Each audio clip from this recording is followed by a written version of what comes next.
Absolutely family and friends. There's no doubt. That's really the best. We've all been going for the same goal. We're all working really hard at this. When we get together, it's a celebration.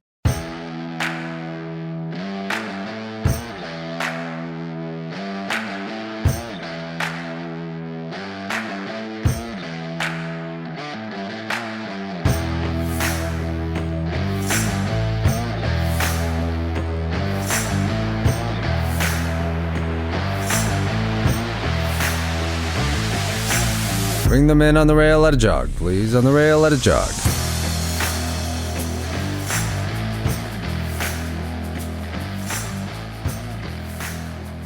So this episode, Jenna had invited some great people in to discuss some of the halter part of our industry, which not a lot of people get to hear about. So if you ladies would like to go ahead and introduce yourself, we'll go ahead and get started. Well, I'm Alexandra Strom, otherwise known as Alex. So I live in Oklahoma, California girl, originally, 5th generation. So here I am. And I have been showing halter horses since the mid 90s. And probably like the rest of us, was just a crazy kid on horseback. And my whole family's sort of involved. My sister, very involved, and folks, and even my nephew is starting to show. So that's really fun, and it's been good to us. I mean, we still ride quite a bit as well, but feel like the halter deal is kind of a bug you get bitten by, and so here we are. My name's Elizabeth Beauchamp, and I am a Hoosier, Indiana. And I have been showing halter horses for a much shorter time period than Alex and her family. Although I was raised on the back of a Belgium or driving Belgiums. So the bigger horses I've always enjoyed. I showed 4-H and then open shows and kind of always had the dead ringer there with a halter winner in those arenas. Also bitten by the halter bug. That was my first jump into the AQHA world and has grown to be a huge passion of mine now. What first got both of you into moving into halter originally? So I think, we'd go to these smaller shows, and that was always a class that was in there. So we would do that class. And, but then, gosh, my sister and I were out looking at a paint horse, and these folks sent us down the road to see the sire of this horse. And when we got there, those folks had a weanling that I'd never seen anything that looked like that before. I mean, probably the first thing you notice with a halter horse is their big old booty. And it just was, so massively muscled. And I'm sure there were conformation flaws, but I was kind of awestruck. And I think just right on the spot, my sister and I kind of just looked at each other and we thought, okay, we got to get this done. We got to get this colt bought. And he started the journey for us. And we were naive about so many things. We thought, oh, he's going to be our stallion and we're going to buy these mares. And well, my family got involved at that time, my folks too. And we did buy some mares, and we lost that colt when he was only a yearling. And we kind of reevaluated everything. And some of those first mares we bought went by the wayside, and we started buying nicer horses, really well bred, really started studying the pedigrees, and, went to our first quarter horse world show and bought a few horses at the sale. We weren't even showing there, and brought them home and just started going for it. And, we got beat a lot. And every time we did, we learned. And we also found there were people that were really they were great. They really helped us a lot. They were great sharing information and getting us involved. And it was just such a good community that we just kept going. So it's been a while now, and it's been a great journey. What about you, Elizabeth? So my first halter horse was actually purchased at the Congress. And I left my other half alone why I went to use the restroom, and his family had shown cattle and hogs and sheep across the country. And they weren't doing that anymore. The kids were older and that had kind of passed. And I guess being new into that relationship, I didn't understand Sean's deep passion for livestock. And when I had returned from using the restroom, he had bought a halter horse. That's a good husband. So that's when the gas hit the fire. Wow. That's exciting. And then usually you hear about crazy women buying horses on a whim, not so much men. That's funny. Well, anybody that knows my other half knows that I'm obsessed with horses, but he's the crazy horse guy. That's awesome. That's awesome. We wanted to have you guys on early in September before the Breeders' Halter Futurity, which is coming up shortly in a few weeks. And so with that being said, how did that Breeders' Halter Futurity originally come about? And can you kind of describe the event to the listeners for, I'm sure, a lot of people who aren't familiar exactly what goes on there and what the origin story of it is and really what it's all about? The Breeder Halter Futurity came about, 10 stallion owners got together and decided to start their own futurity just to boost that end of the industry, the halter end of the industry. And I think Alex would agree that that futurity is pretty special to our industry. For me, I love the futurity because it feels like a family reunion, even though there is such the competition, but everybody is obviously there for the same reasons, for their passion of halter. Everybody's helpful. And it's large numbers. The classes are big. I mean, it's not uncommon for there to be 40 to 60 horses in a class. Wow. And in the other walks of halter, we're not seeing those numbers. Yes, I totally agree with everything that Elizabeth is saying. I wrote some notes down about this, and it said exactly the same thing. So it's very, very well organized event, and the management is stellar. So that helps a lot. And, it's something that we really look forward to every year. It's kind of our big event these days. And I'll tell you, it's a lot of fun to walk out of that class with a check. I mean, you think about how hard we are all working. I mean, we're all very passionate, and it is a lot of work. And, you put a lot of money in too. So there's a lot on the line there. And, you can get ready for a long time and not even be able to walk into that class. So when you can get in there and you can walk out and you could do well, it's very satisfying. But certainly the best thing about the whole thing is really that community. It's just, we're all having a great time. I mean, it is fun. You just don't necessarily see the stress that you do at some of those other shows. I mean, we are having a good time. So is it still limited to 10 stallions? And also, what ages show at the Breeders' Halter Futurity? So there is more stallions. Stallions are limited in the fashion that it's an investment point for that stallion owner, which keeps them vested in the futurity because they are invested. There are 5 divisions in the Breeder Halter Futurity, and that is of open and amateur, then open and amateur both in color, and then also a DIY. So you'll have your Appaloosas, you'll have your pink horses, you have your quarter horses.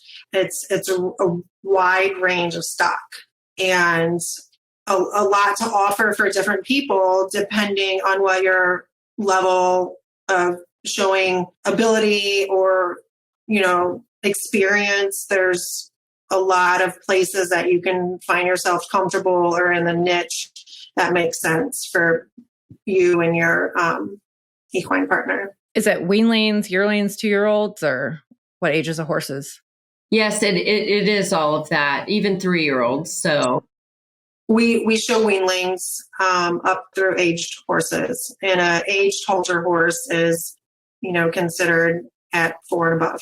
Our weanling classes are the larger classes, and as the horses get older, we do see less of them at the Futurity. But some of that is also because of regulation. If a horse has won the Futurity, they have now graduated from that Futurity. They're not welcome back. And also, if they win at the world level, they're not asked back as well. That's just to, keep things fresh and to not see the repeat over and over again of the same horse and owner leaving with the championship.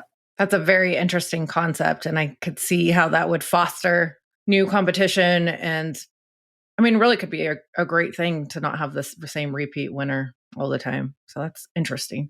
it really is. It gives people a chance to take a great shot at it. So it really has been building a lot of enthusiasm for a lot of people because they think, hey, I can take a crack at this, and I could probably do pretty well. And those people get in, and then they seem to bring more. So this show has been growing. There's no doubt about it. And same with the WCHA in Fort Worth that follows up right on the heels of BHF. So it is definitely a great season with these futurities. And you can do really well. And it's some of those payouts are just, they're on the level of, what you might see for some of those reigning futurities or barrel futurities. It's pretty big. So, and I do think it offers people that may not be in the saddle anymore, gives them a chance to get back in and be competitive with horses. So it's been a real blessing to be able to get involved with this.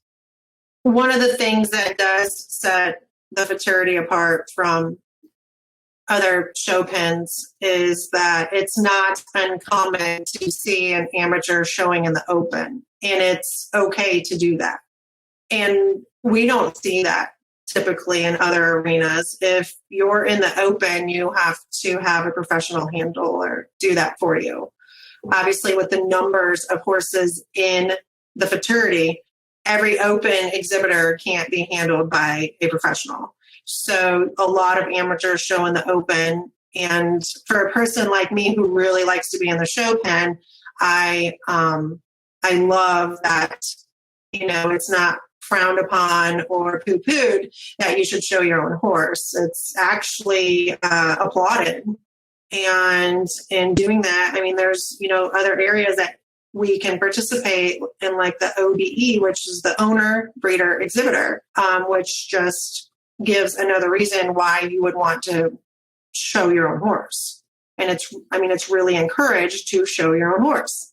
Can you talk about that a little bit more, what that really involves? Is there extra money set aside for OBE exhibitors? And I know they have a pretty robust DIY program too, if you guys want to touch on that.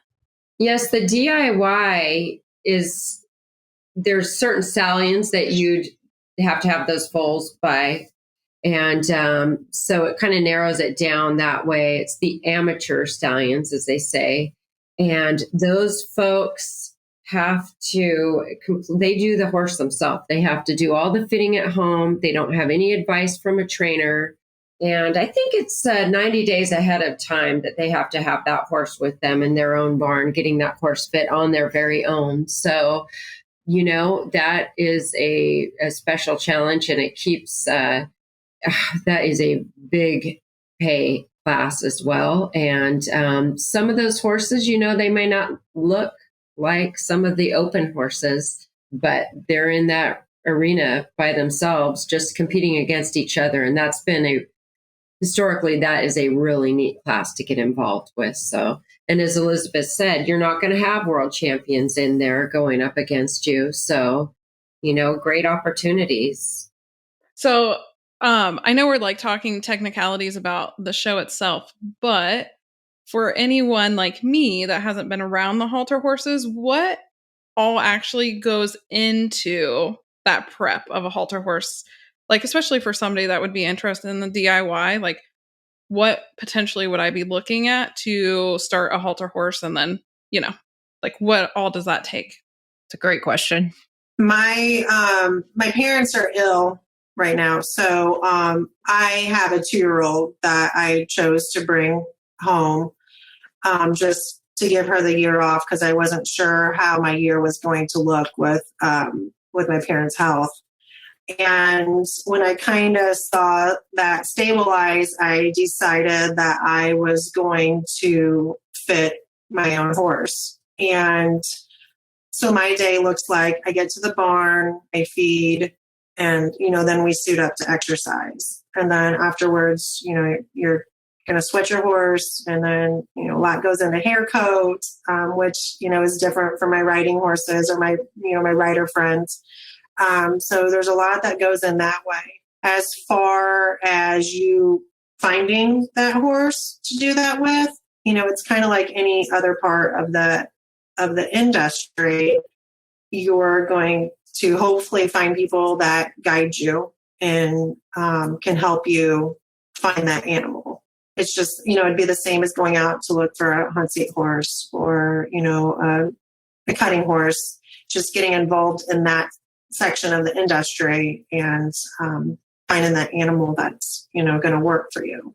Sure. And I come from the end where we're breeding our horses. And a lot of those folks there, that's exactly what they're doing. So we work with what we've got. So, we quickly decide, okay, which horses are we going to bring to this? And usually if it's a weanling, we are looking for that baby that just is a little more mature than the others.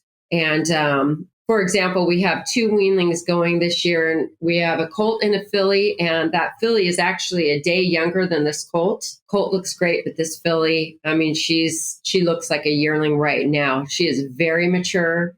I can put her to work, and her legs look great.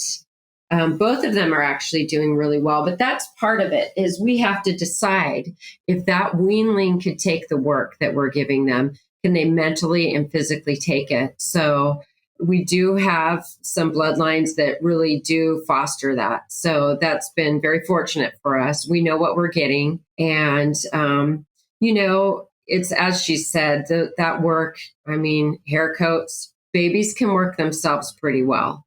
So I don't try to put too much pressure mentally on them. We just do, a percent a day. That's all I'm asking for. We're just layering it on. And we do assorted work so they're not getting bored. We have a track we can work babies on. So we've got a golf cart and they kind of trot along beside us. And we definitely get them to lunge because when we get to the show, that's exactly how we're going to work them. So we definitely start right when they're little babies. They get that halter on and then we even kind of mess with their legs. And I got to tell you, these horses get all that work young. If you want to pick a horse to get started under saddle, a halter horse, it's just like, okay, what now? They're so easy that way. So that's fun. And, actually they're bringing some riding now and lunge line up to these shows, which is great. These halter horses, their careers usually aren't that long. You want to have a good working horse when you're done. You want a great legged, good-minded animal. And that's where we're starting, but we get to play with ours a little sooner than most. It's pretty satisfying that way to see how they progress.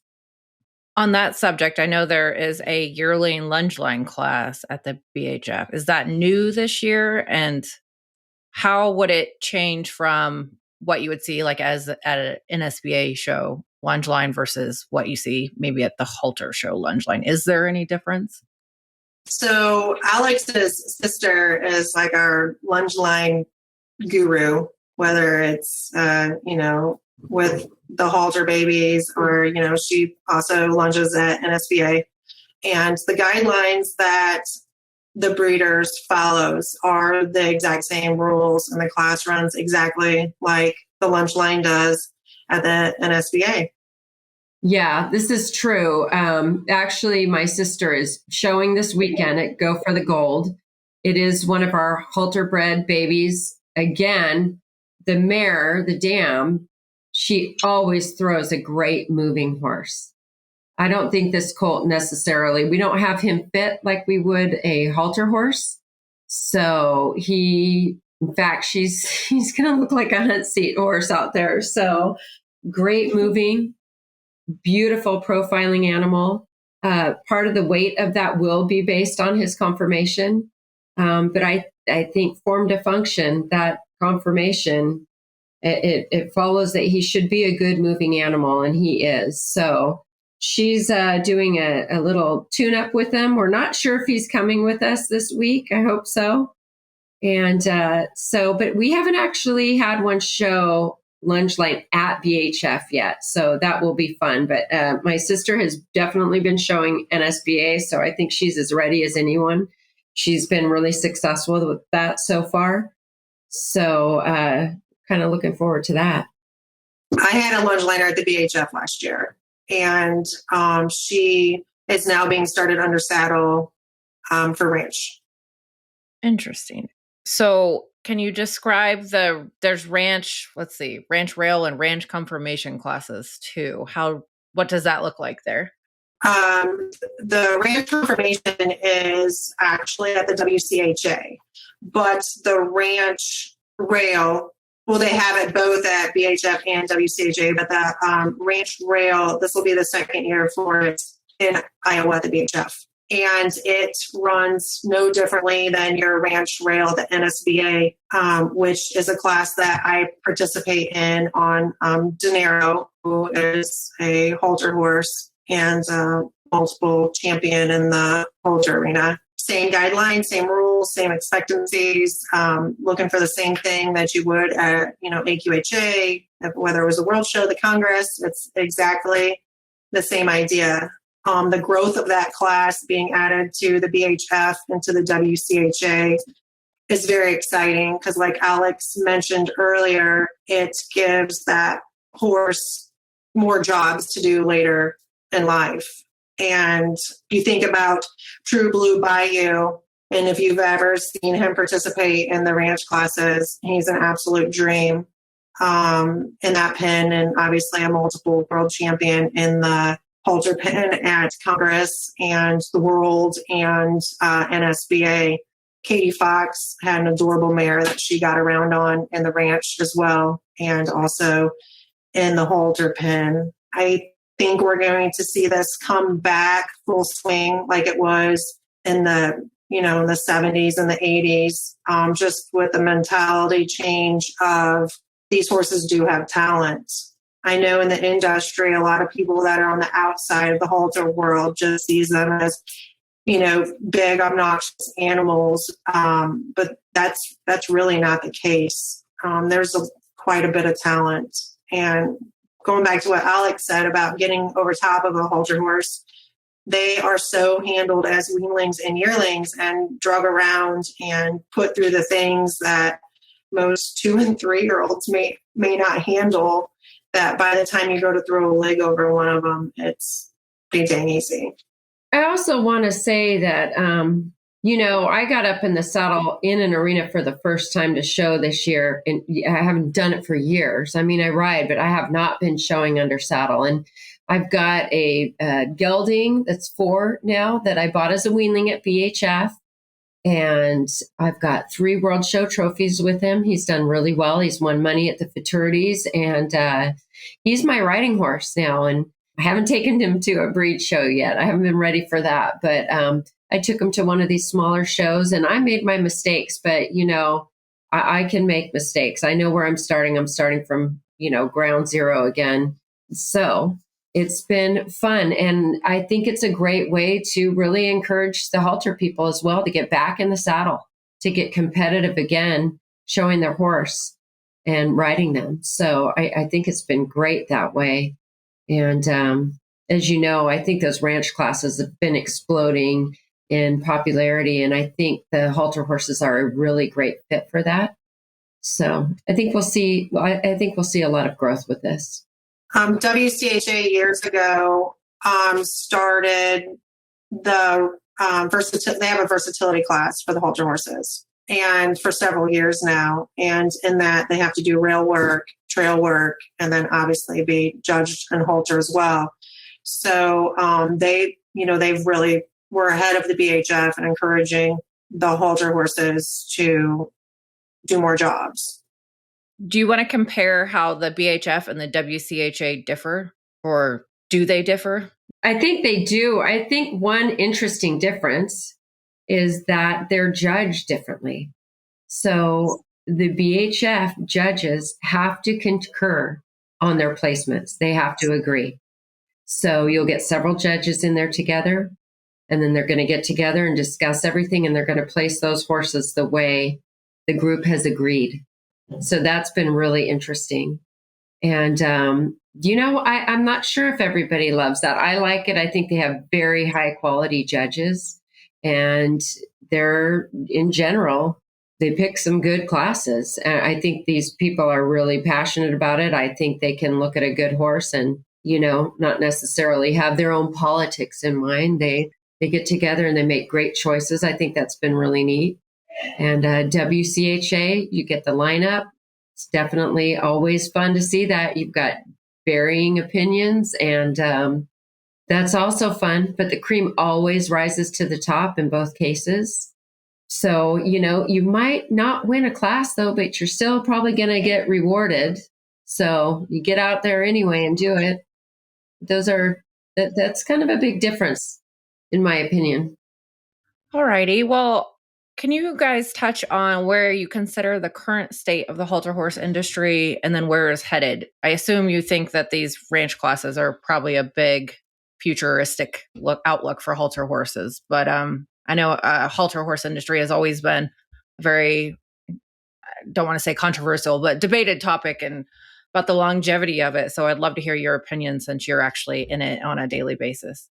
Well, I think it's becoming even more controversial despite the addition of the classes for halter horses. With the passing of Linda Gordon this year, who was obviously a phenomenal leader in our industry, it made people question or wonder what was going to happen to our industry.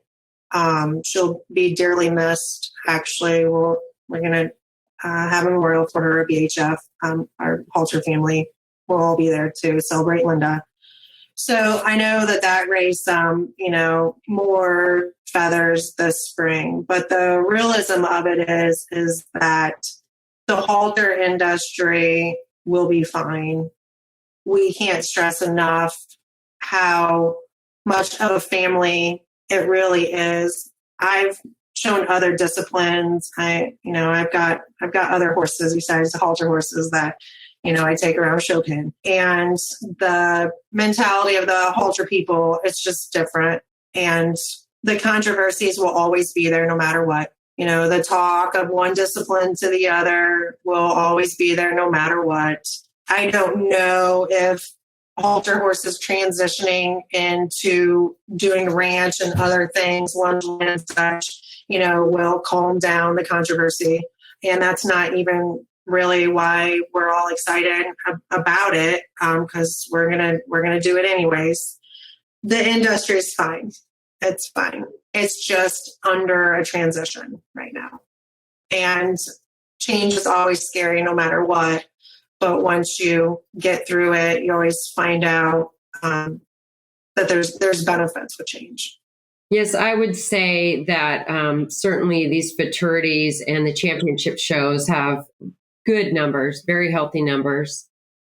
Maybe it's like the rest of the classes. I think some of these weekend shows are really, they're diminishing for certain. I don't really know the resolution to that. I know where we are showing in Oklahoma and Texas here. If you go out to show on the weekend, you're going up against world champions. It's a tough nut. There's no doubt about it. And, the performance halter helps a lot. That puts some good numbers in the halter division. So that really helps with points for qualification. But, I just don't know that I know the resolution to getting the numbers higher at the weekend shows. I mean, are you seeing that with the rest of the industry as well with under saddle.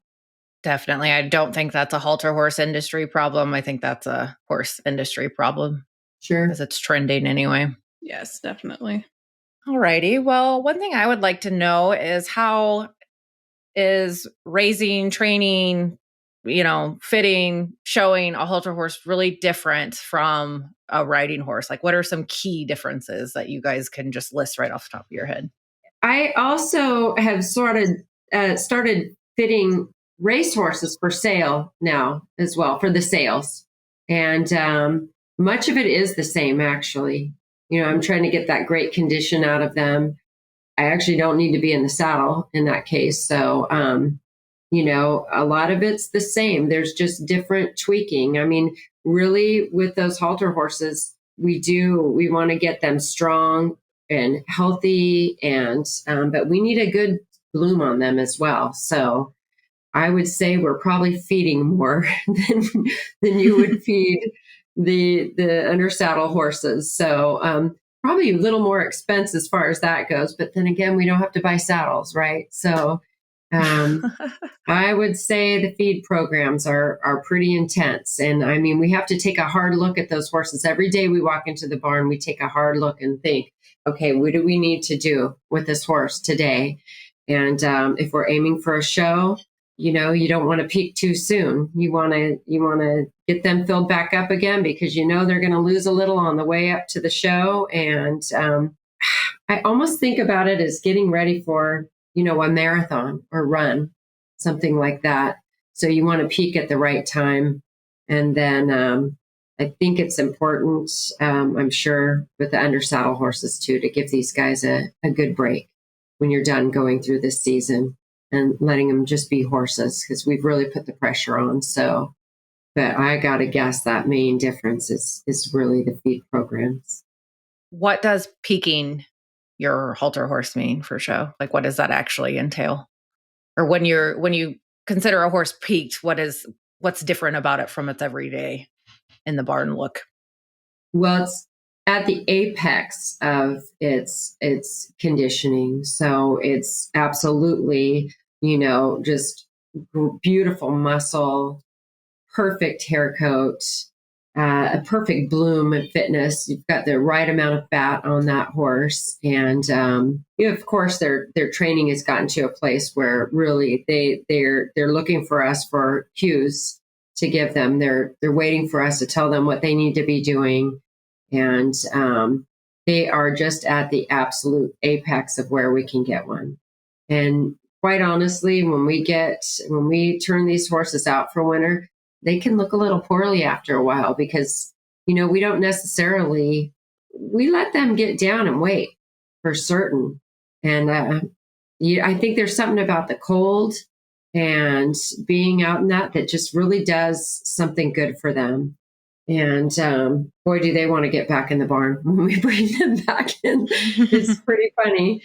But, also springtime, like I've got a 2-year-old we're showing this year at BHF, and we've got 90 days under saddle from the spring. And we started with that. He was pretty lightweight, really, and we had him going really well. And then, we knuckled down and started fitting him, conditioning him for halter. And I have to tell you, I think when they've had that time off and we've let them get really lean, boy, when you put that feed to them, it's kind of amazing what happens. So they just absolutely just blow up in size. It's kind of crazy. I think if we had static conditioning, I don't know if we would get that response that we get from them. It's pretty incredible. It's really fun to watch that transformation. I mean, it's really something else. It's pretty neat. Just as like, oh my gosh, look what we've done. Look at this horse. It just is, you can hardly believe the difference. So we take a lot of before photos actually, because it's just kind of crazy, the transformation they make. Yeah, I also want to add that by peaking, Jenna, you asked, for me, definition. The hair coat is a little stressful, especially in my neck of the woods, because we're getting to 55 at night and 85 during the day. So the haircut's stressful, the definition. And, you know, a lot of people look past the halter horse and think, okay, well, it's per pound. But there's much more that goes into that. I mean, we have to have correct hocks. We have to have straight legs. We have to have solid foundations. You know, top lines are essential. If the same in a riding horse, if a riding horse doesn't have a nice top line or a nice hip, then it's not going to be able to move or do the things that are asked for it to do in a show pen. Those are all things during conditioning and fitting for me that I take in consideration is, you know, the different parts of the body. It's not just throwing food at them. If I was as disciplined as my horse, I would probably be a very fit person. But my horse has a good leader. So there's just, you know, it's all the different aspects. It's not just the per pounds that some people get confused about when they think of a halter horse. What's your favorite part about showing halter? The family. Absolutely, family and friends. There's no doubt. That's really the best. We've all been going for the same goal. We're all working really hard at this. When we get together, it's a celebration. I think we can really appreciate what everybody else has been doing. You know, we're not just focused on our own little thing. We really appreciate what everyone's done. And I'll tell you, there's nothing like seeing just a beautiful, beautiful animal out there. I mean, it doesn't have to be your own to really appreciate what that animal is. And when you have been bitten by this bug, I mean, it's like if you like art, and that's really what it is. If you appreciate art, you can really appreciate a just gorgeous halter horse. So appreciation. It is an appreciation of beauty. My mom's here now. She is not really. She is our fearless leader out here at Strom Ranch. So she herself shows as well. It's been a really Don't mess with Doris. Don't mess with Doris. There's no doubt. She brings the heat. So it really is a family thing for us. It's a family thing for a lot of people. And we just have a really great time. We've met lifelong friends. I mean, years ago, my mom sold probably her top horse that she had bred to some folks. And I remember being really sad that horse was gone. I mean, she was a great one. There was no doubt. That horse is long gone. That friendship is so great. I mean, they spend a lot of time with us, and it's just one of the greatest blessings. So I think that's my favorite part of the whole thing. There's no question about it. Elizabeth, I met how long ago? Not that many years ago. 5. We don't need to put numbers to things, do we, Alex?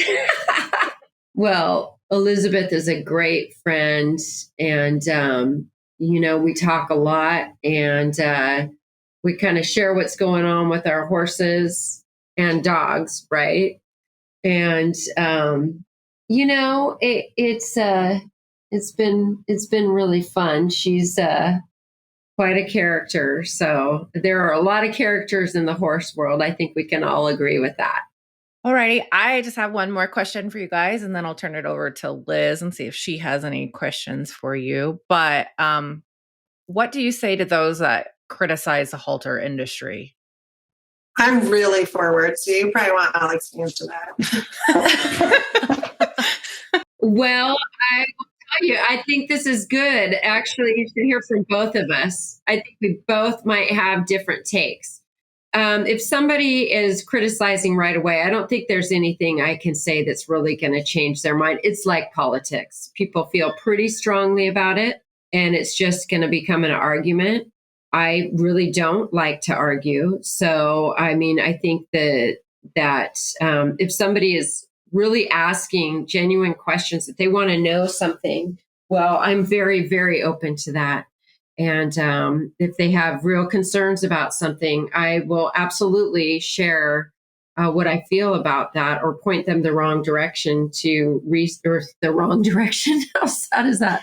The right direction, so that they can research that stuff, maybe get differing opinions. But I try really not to get baited by somebody that's criticizing. I think obviously online and social media, there is a lot of that. There's an awful lot of that. And I'll look at that, maybe think, oh, I'm going to respond, and then think, why? What is the point? What's the point? There isn't one. Now, Elizabeth, I really do want to hear what you think. Honestly, this will probably surprise Alex. My generic response to a person that is talking negatively about the horse industry, to me, I respond as that's disappointing, because I truly feel that a person that loves horses loves a horse no matter what the discipline is, and has something that they can learn about a horse in general, despite its discipline or its breed type. Like I said, being raised with Belgians on the back of them and driving them, I've heard a lot of varying thoughts about different types of horses and or their discipline. So it saddens me when somebody wants to specifically judge a halter horse, because that to me is as ignorant as specifically judging a hunt seat horse or specifically judging a roping horse. They're all meant for different things. And if you truly love the horse, you'll learn to love the different parts or aspects of the horse. Absolutely. All righty. Liz, do you have any questions?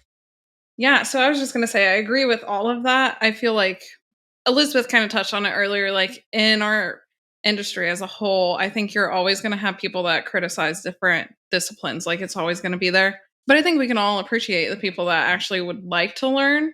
And earlier when I asked, we kind of touched on like if somebody would want to get involved in the DIY side. So with the DIY side, there's certain stallions that you guys have. How do more stallion owners become involved with your guys' show and the Futurity and stuff? Is there a website that they would go to, or do they reach out to somebody, or how would somebody get more information? Yes, they would just do a search for Breeders Halter Futurity. The woman that manages that, Karen Kennedy, she is really just a wealth of information about that, and very, very helpful. So there are lots of opportunities for stallion owners. And basically for those DIY stallion owners, there's certain slots, and there's only so many, and they're valuable slots. So they kind of do change around a little bit year to year. So it's quite an endeavor to get that involved. And same with the WCHA, the World Conformation Horse Association.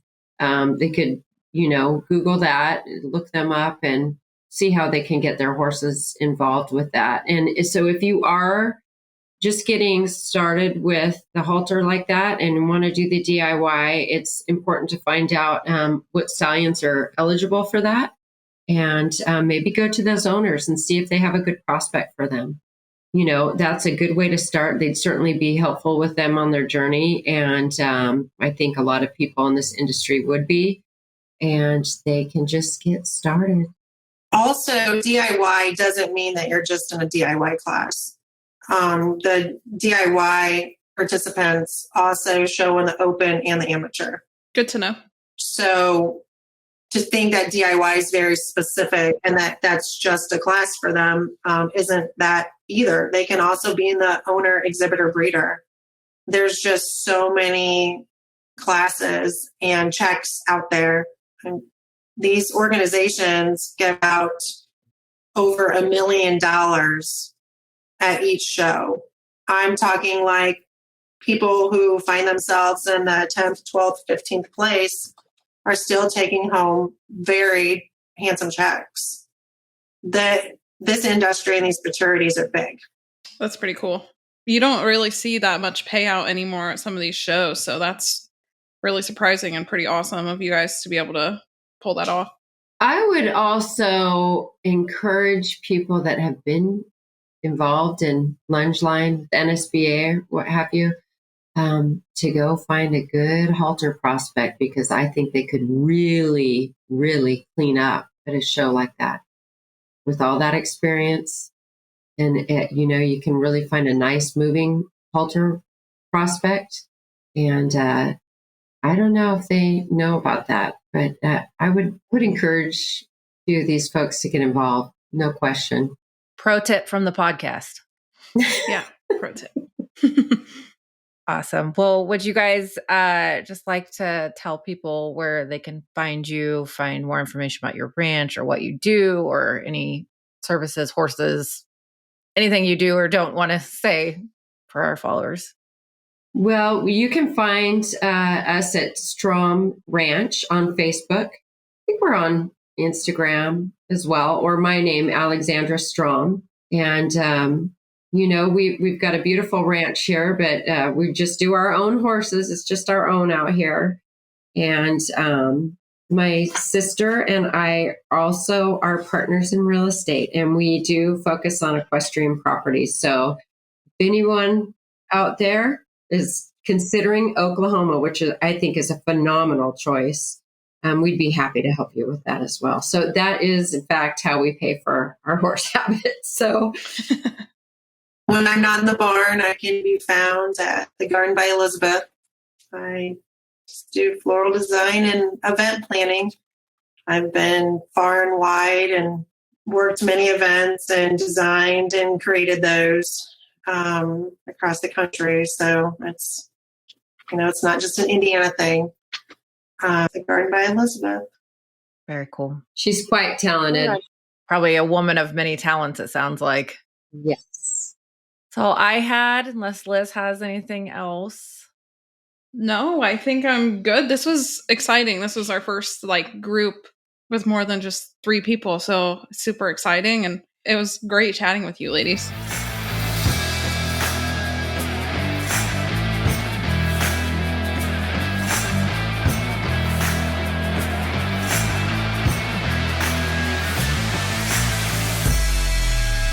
All right, that'll be your class. Bring them in and line them up.